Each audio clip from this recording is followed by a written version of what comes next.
Hello दोस्तों, आप सभी को गुलाब जामुन जैसी मीठी मीठी नमस्कार। और उसी के साथ आप लोगों का स्वागत है मार्केट के पैचअप या ब्रेकअप शो में। कल के दिन होने वाली है निफ्टी की एक्सपायरी। तो वहां पर क्या रहेंगे इंपोर्टेंट लेवल्स और मार्केट और कितना ज्यादा गिर सकता है, तो वहां पर उन सभी पॉइंट्स को हम डिस्कस करने की कोशिश करेंगे। और उसी के साथ साथ फाइनली कल एक ऐसा दिन होने वाला है जहां पर ना किसी आईपीओ की क्लोजिंग है और ना ही किसी आईपीओ की लिस्टिंग। बट उसी के साथ साथ एक इंपॉर्टेंट अपडेट रहेगा सभी के लिए। तो वहां पर उन सभी चीजों को हम डिस्कस करने की कोशिश करेंगे। अगर हम सबसे पहले आज के दिन का एफआईए और डीआई डाटा चेकआउट करते हैं, तो एफआईआई ने आज के दिन 666 करोड़ की सेलिंग करी है। वहीं पर डीआई ने 862 करोड़ की सेलिंग करी है। ओवरऑल में दोनों की तरफ से हमें सेलिंग देखने को मिली है, जो हमारे लिए और मार्केट के लिए एक नेगेटिव पॉइंट हो जाता है।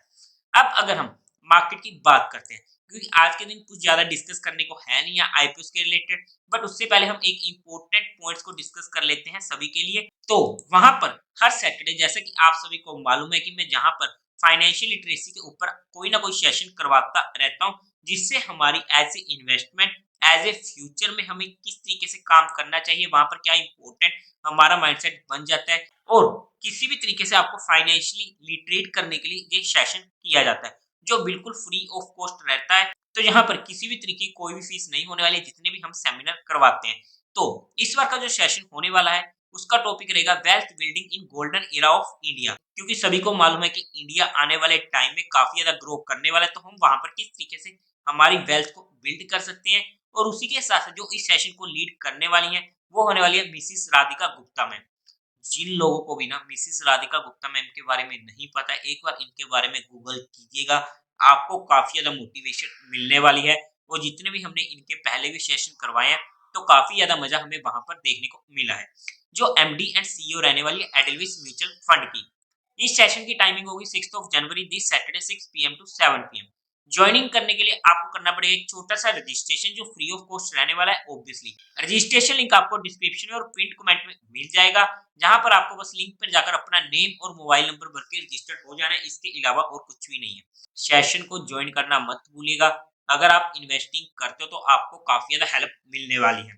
और अगर नहीं करते हो तो प्रॉपर्ली इन्वेस्टमेंट करना शुरू कर दो, जो आपके आने वाले फ्यूचर में काफी ज्यादा फ्रूटफुल रहने वाला है। एनीवे, अगर हम मार्केट की बात करते हैं, तो ये था हमारा रेजिस्टेंस लेवल। देखो, ये पहले हमारे लिए सपोर्ट बनी हुई थी, बट अब ये हमारे लिए बन चुका है रेजिस्टेंस। और मार्केट इसी लेवल से रिवर्स लेती है, और क्या ही प्यारा रिवर्सल लिया, और हमें इमीडिएट मूव मिल चुकी थी और हमारा काम हो चुका था। फिर आपसे बात हुई थी कि नेक्स्ट लेवल जो था 21,600 का, वहां से हमें एक बार, दो बार और तीन बार रिवर्सल देखने को मिला, और हमारा काम फिर से हो चुका था। बात हुई थी 21,500 की हमारी सपोर्ट की। उससे पहले से भी 20 पॉइंट ऊपर ही मार्केट भाग गई, जिसका हम कुछ नहीं कर सकते थे। बट जहां पर एग्जैक्ट सपोर्ट पकड़ी, लेकिन क्लोजिंग टाइम था, तो जहां पर हम कोई भी काम नहीं करेंगे। बट आप लोगों को टेलीग्राम चैनल पर आज दो ट्रेड्स प्रोवाइड करी थी, दोनों बीएनएफ की। जहां पर एक ट्रेड 330 से पहुंच चुकी थी 460 तक, काफी अच्छा प्रॉफिट हो चुका था। सेकंड ट्रेड थी हमारी हीरो जीरो ट्रेड, जो 30 से पहुंच चुकी थी 60 पर, जहां पर भी हमारा पैसा डबल हो चुका था। एक अच्छा दिन निकला है अगर हम हमारे लेवल्स की कोई बात करते हैं। एनीवे, सबसे इंपॉर्टेंट पॉइंट को कवर करने की कोशिश करते हैं कि आखिरकार मार्केट कितना ज्यादा गिर सकता है, क्योंकि जहां पर लोगों को लगने लगा है मार्केट तो गया। देखो, अभी तक ऐसा कोई भी सिनेरियो नहीं हुआ है जिससे हमें घबराना पड़े। तो इसलिए हम जहां पर डेली कैंडल चार्ट पे चलते हैं, जहां पर मैंने 10 मूविंग एवरेज और 20 की मूविंग एवरेज लगाई है। जहां पर आपको काफी ज्यादा लर्निंग मिलने वाली है। जहां पर मार्केट हमेशा 10 डे की सपोर्ट ले रहा था, जहां पर काफी ज्यादा एक्सटेंड हो चुका था, फिर से जहां पर सपोर्ट पकड़ी और वहां से ही निकल गया। जहां पर इसने ब्रीच करने की कोशिश करी, बट सपोर्ट पकड़कर फिर से निकल गया पहले ही। अब जहां पर ये फिर से 10 की मूविंग एवरेज पर आ चुका है। टेक्निकली अगर मैं बात करूं on the basis of price and volume action, तो इसे इस लेवल तक रिट्रेस कर जाना चाहिए, जो ऑलमोस्ट हो जाता है 21,250 का। अब अगर एक दो दिनों बाद करता है तो ये ऑब्वियसली थोड़ा सा ऊपर आ जाएगा। तो हमें वहां पर देखना पड़ेगा कि 20 की मूविंग एवरेज क्या है। तो यहाँ पर हमारे पास एक अच्छा मौका है, जहां से हमें एक बाउंस देखने को मिल सकता है, और जहां से मार्केट में बाउंस आने की पूरी पूरी उम्मीद रहेगी। अगर हमारे पास शॉर्ट टर्म की पोजीशन है, तो हम उसे इजीली 21,200 के लेवल पर ट्रेल कर सकते हैं। जब तक ये लेवल नहीं टूटता है, तब तक के लिए हमें घबराने की जरूरत नहीं है।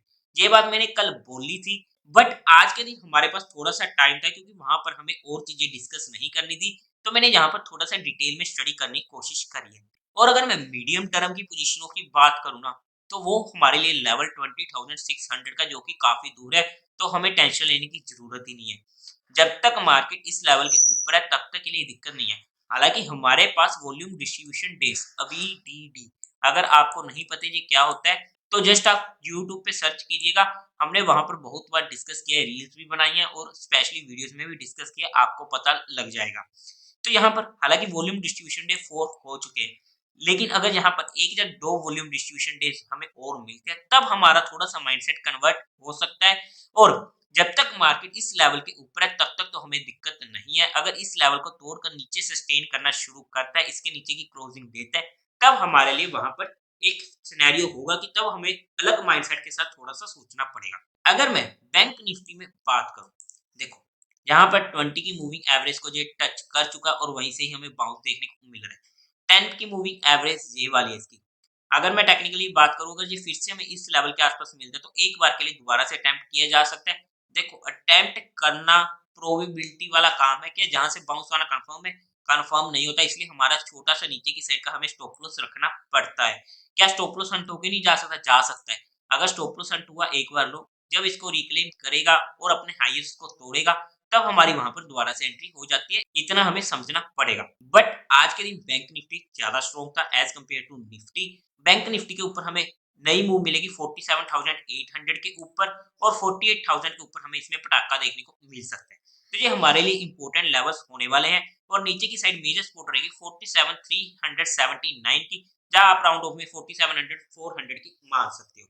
ये हमारे लिए इंपॉर्टेंट लेवल्स होने वाले हैं, जो मैंने अल्ट्रा शॉर्ट टर्म के लिए आप लोगों के साथ डिस्कस किए हैं। अगर मैं इंट्राडे पर्सपेक्टिव कल के लिए मार्केट की बात करूं, तो जैसे कोई भी सेटअप बनता है, चाहे बैंक निफ्टी में बने या फिर निफ्टी में बने, तो मैं आप लोगों को टेलीग्राम चैनल पर अपडेट कर दूंगा। टेलीग्राम चैनल का लिंक आपको डिस्क्रिप्शन में मिल जाएगा। अगर मैं लेवल्स की बात करता हूँ, इमीडिएट सपोर्ट तो हमारे पास यही रहने वाली 21,500 की। अगर हमें इंट्राडे पर्सपेक्टिव कल के दिन शॉर्ट करना है तो 21,500 के नीचे सस्टेन करना जरूरी है, उसके बाद ही हम वापस शॉर्ट करने की सोचेंगे। और अगर मैं ऊपर की साइड की बात करूं तो 21,600 ये है इसका अभी के लिए मेजर रेजिस्टेंस। अगर इसको क्रॉस करता है और सस्टेन करता है तो हमें वहां पर शॉर्ट कवरिंग देखने को मिल सकती है। 680 पहला लेवल होने वाला है यहाँ पर, और इसके बाद हमारा लेवल आएगा ये वाला 750 के पास का, जो हमारे लिए इंपॉर्टेंट लेवल्स होने वाले हैं। अगर मार्केट इसके ऊपर जाता है तो हमें वहां पर हीरो जीरो का मौका मिल सकता है, बट सस्टेनेबिलिटी का हमें वेट करना पड़ेगा जो हमारे रूल्स के अकॉर्डिंग है। अगर मार्केट सीधा निकल जाता है फिर हम कुछ भी नहीं कर सकते हैं। और सिमिलरली अगर नीचे की साइड जाता है तो वहां पर भी हमें हीरो जीरो का मौका मिल सकता है, बट फिर से हमें सस्टेनिंग का वेट करना पड़ेगा। अगर हमारी कहीं पर भी एंट्री होती है तो हमारे लेवल्स के अकॉर्डिंग, हमारे सेटअप के अकॉर्डिंग, तो हमारा स्टॉप लॉस स्ट्रिक्ट होना चाहिए किसी भी हालत में। अगर हम एक बार ऑप्शन चेन डाटा को भी एनालिसिस करने की कोशिश करते हैं तो अगर आप लोग उसे देखोगे तो ऊपर की साइड हमें, यानी कि कॉल सेलर्स की अगर मैं बात करूं तो अच्छी खासी कॉल सेलिंग हमें देखने को मिल रही है, जहां पर हमें मार्केट को देखते हुए लग रहा है कि मार्केट ऊपर जाने की मूड में नहीं है। अगर मार्केट में शॉर्ट कवरिंग आने या मार्केट को ऊपर को जाना है तो यहाँ वाले कॉल सेलर्स को ट्रैप करना पड़ेगा मार्केट को। तभी कह रहा हूँ अगर इसके ऊपर गई तो अच्छा खासा हमें वहां पर मूव देखने को मिल सकता है। अगर मैं नीचे की साइड की बात करूं तो इतनी ज्यादा पुट सेलिंग हमें देखने को नहीं मिल रही है, मतलब कि डाटा अभी भी नेगेटिव बना हुआ है अगर हम प्योरली डाटा वाइज बात करते हैं। बट डाटा को चेंज होने में कुछ मिनट्स का ही टाइम लगता है और डाटा बाद में चेंज होता है, वहां पर पहले मार्केट मूव दे जाती है। इस पॉइंट को भी हमें समझना पड़ेगा।